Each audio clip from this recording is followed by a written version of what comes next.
Hi, we are Group 2, and the question we were asked is what are the internal processes that affect how individuals respond to change?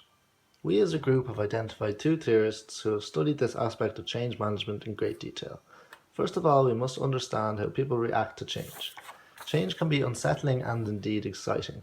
J.M. Fisher's process of personal transition shows some of the internal processes and how they affect the individual's response to change. Anxiety. This is an internal feeling of can I cope with this change? The response is that they will be somewhat resistant to change for fear of the unknown.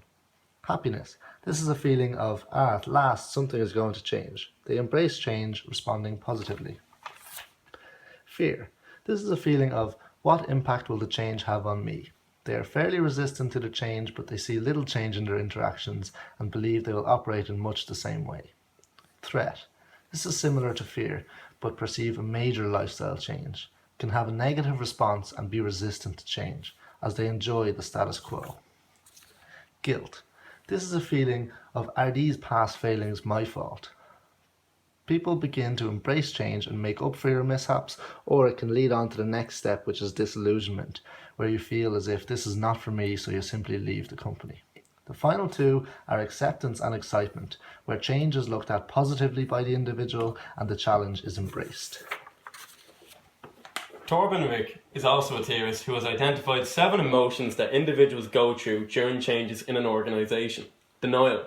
This is simply not accepting the change. Employees act as if the change hasn't occurred and they carry on with their old roles and practices as before. Anger. This is when the employees show annoyance towards the management for implementing the change. This could be because the employees are fearful of the unknown. Confusion. This is when the employees don't know what the change will mean for them. They could be asking themselves what new roles they will have, or could they even be made redundant. Depression. A change to an employee's role can cause stress. This stress can be overwhelming. Change can be a difficult transition and can have a negative impact on psychological health. Crisis. When employees are aware of change, they may find themselves in a dilemma to find a new job or stay with their current job and get used to the changes. Acceptance. The employee finally agrees that change is going to happen. They decide to take on their new roles and practices head on. And finally, new confidence. The employees begin to grow into their roles and now enjoy them.